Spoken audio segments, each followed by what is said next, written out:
Hello aspirants, सीधे काम की बात पर आते हैं। आज के इस 5 मिनट स्टडी एक्सप्लेनर में हम एक मास्टर रिव्यू गाइड कवर करने वाले हैं, जिसे खास तौर पर आरपीएससी और आरएसएसबी के अपकमिंग एग्जाम्स के लिए डिजाइन किया गया है। हम रीसेंट करंट अफेयर्स के सबसे हाई यील्ड फैक्ट्स को डिकोड करेंगे। तो आज का हमारा एजेंडा क्या है? हम एक चीट शीट अप्रोच फॉलो करते हुए 4 मेन टॉपिक्स कवर करेंगे: क्रूशियल स्टेट स्कीम्स, ज्योग्राफी और एनवायरनमेंट, लॉजिस्टिक्स पॉलिसी का ब्रेकडाउन और लास्ट में कुछ बेहद इंपॉर्टेंट रैपिड फायर स्टैट्स। शुरुआत करते हैं हमारे पहले सेक्शन से, स्टेट गवर्नमेंट की वो क्रूशियल स्कीम्स जो एग्जाम में बार बार पूछी जाती हैं। देखिए, अगर आपने रीसेंट एग्जाम्स एनालाइज किए हैं, जैसे कि लैब असिस्टेंट वाला पेपर, तो आपको पता होगा कि आजकल सीधा इम्प्लीमेंटिंग एजेंसीज का नाम पूछा जाता है। तो सौंध माटी आदि धरोहर प्रलेखन योजना के बारे में आपको क्या याद रखना है? पहली बात, इसकी लॉन्च डेट 15 नवंबर 2025 और दूसरी सबसे इंपॉर्टेंट बात, इसे कौन चला रहा है? उदयपुर का माणिक्यलाल वर्मा आदिम जाति शोध व प्रशिक्षण संस्थान। इसका मेन गोल हमारे ट्राइबल आर्ट्स और कल्चर को प्रिजर्व करना है। एकदम रट लीजिए इसे। अब बात करते हैं अंबेडकर डीबीटी वाउचर की। यहीं पर एग्जामिनर सबसे ज्यादा कंफ्यूज करते हैं। एलिजिबिलिटी को लेकर ना एकदम क्लियर कट रूल है। अगर स्टूडेंट गवर्नमेंट कॉलेज में है और घर से दूर रेंट पर या पीजी में रह रहा है तो वो एलिजिबल है। लेकिन अगर कोई स्टूडेंट अपने खुद के घर में है या फिर किसी सरकारी हॉस्टल में रह रहा है तो वो सीधा सीधा बाहर है, यानी इनएलिजिबल। एलिमिनेशन के लिए ये पॉइंट बहुत काम आएगा। और इस स्कीम का अमाउंट कितना है? मैक्सिमम 20,000 रुपये सालाना। इसे 2,000 रुपये प्रति महीने के हिसाब से मैक्सिमम 10 महीनों तक डिस्ट्रीब्यूट किया जाता है। बस ये सीधा सा मैथ है जो आपको एग्जाम के लिए टिप्स पर याद होना चाहिए। चलिए अब फटाफट जंप करते हैं हमारे दूसरे सेक्शन पे, ज्योग्राफी और वाइल्ड लाइफ अपडेट्स। आप जानते हैं ना कि इंडस्ट्रियल पार्क्स वाले मैच द कॉलम क्वेश्चंस कितने कॉमन हैं?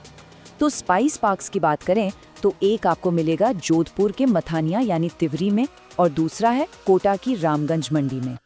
वहीं अगर सिरेमिक पार्क्स पूछ लें तो सीधा टिक करना है बीकानेर के गजनेर और चित्तौड़गढ़ के सोनियाना पर।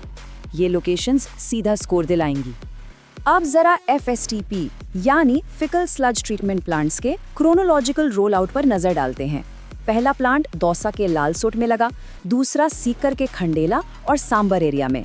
लेकिन जो सबसे ज्यादा न्यूज में है और एग्जाम में आ सकता है वो है हाल ही में अनाउंस हुआ तीसरा प्लांट, जो कि जोधपुर के मथानिया में सेटअप हो रहा है। रामसर साइट्स का एक्सपेंशन भी एग्जाम के लिए बहुत हॉट टॉपिक है। केवलादेव और सांभर तो हम सबको रटे हुए हैं, पर असली गेम चेंजर है नई साइट्स। जून 2025 में खिचन और मिनार को रामसर साइट डिक्लेयर किया गया और फिर दिसंबर 2025 में सिली को भी इस लिस्ट में जोड़ दिया गया। तो अब राजस्थान में टोटल रामसर साइट्स हो गई हैं 5। 41 ये नंबर दिमाग में छाप लीजिए। मई 2026 में डेजर्ट नेशनल पार्क में जो वाटर होल सेंसस हुआ था ना, उसमें हमारे एंडेंजर्ड स्टेट बर्ड गोडावन का यही एग्जैक्ट काउंट निकल कर आया है। गोडावन कंजर्वेशन इतना बड़ा इशू है कि ये 41 का फिगर आने वाले एग्जाम्स में 100% पूछा जा सकता है। मैचिंग वाले सवालों के लिए माउंट आबू के फेस्टिवल्स की एक क्विक प्रो टिप दे रहा हूँ, क्योंकि यहाँ अक्सर सिली मिस्टेक्स होती हैं। बस इतना याद रखना है कि ग्रीष्म महोत्सव होता है समर में, यानी मई जून के टाइम, और शरद महोत्सव विंटर में होता है, यानी दिसंबर में। ये छोटा सा डिफरेंस आपको एग्जाम में पूरे मार्क्स दिला सकता है। ओके, अब बढ़ते हैं हमारे तीसरे सेक्शन की तरफ, राजस्थान लॉजिस्टिक्स पॉलिसी 2025 का एक डीप डाइव। इस पॉलिसी के नंबर्स थोड़े ट्रिकी हैं, लेकिन इन्हें याद रखना बिल्कुल नॉन नेगोशिएबल है। देखिए, इलेक्ट्रिसिटी और मंडी ड्यूटी पर पूरे 7 साल तक 100% की छूट है। इंटरेस्ट सब्सिडी भी 7 साल के लिए 7% है। अगर कमर्शियल व्हीकल में ट्रैकिंग डिवाइस लगाते हैं तो 50% रीइंबर्समेंट है, जो कि मैक्सिमम 2,000 रुपीज तक होगा। और फायर डिटेक्शन सिस्टम पर 20% रीइंबर्समेंट मिलता है। और यहीं पर एग्जामिनर आपके साथ खेलता है। वो क्या करेंगे?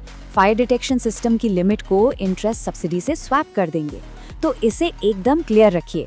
फायर सिस्टम के लिए मैक्सिमम कैप 10 लाख रुपए है, जबकि इंटरेस्ट सब्सिडी की लिमिट हर साल 50 लाख रुपए है। इस डिफरेंस को बिल्कुल बारीकी से पकड़ना है। चलिए अब आते हैं इस एक्सप्लेनर के फाइनल स्प्रिंट पर, कुछ हाई यील्ड और rapid fire current affairs. 41,000 megawatt. ये वो माइलस्टोन है जिसे अचीव करके राजस्थान ने सोलर एनर्जी कैपेसिटी में पूरे देश में अपनी नंबर 1 पोजीशन एकदम मजबूती से फिक्स कर ली है। बहुत ही प्राउड और इम्पोर्टेंट फैक्ट है ये। कुछ और क्विक फैक्ट्स देख लेते हैं। जयपुर के हिरनौदा स्टेशन पे पीएम गति शक्ति कार्गो टर्मिनल शुरू हो गया है और जयपुर में ही स्टेट का पहला anti narcotics task force police station भी बना है। एक फ्यूचर गोल हमेशा याद रखिएगा, 2030 तक राजस्थान के हर जिले में साइबर पुलिस स्टेशन बनाने का टारगेट है। और हाँ, फाइनेंशियल ईयर 2025 का पेट्रोलियम रेवेन्यू 1394 करोड़ रुपीस रहा है। इस एक्सप्लेनर को क्लोज करने से पहले अपनी मेमोरी को टेस्ट करने के लिए जरा इस सवाल पर गौर कीजिए। पंचगौरव योजना की एक जिला एक खेल स्कीम के अंडर बारान जिले के लिए कौन सा स्पोर्ट डिसाइड किया गया है? इसका आंसर जरूर ढूंढिएगा। ये सारे फैक्ट्स आपकी आरपीएससी और आरएसएसएसबी प्रिपरेशन के लिए बहुत काम आएंगे। तो रिवीजन करते रहिए और अपनी तैयारी को स्ट्रॉन्ग बनाए रखिए।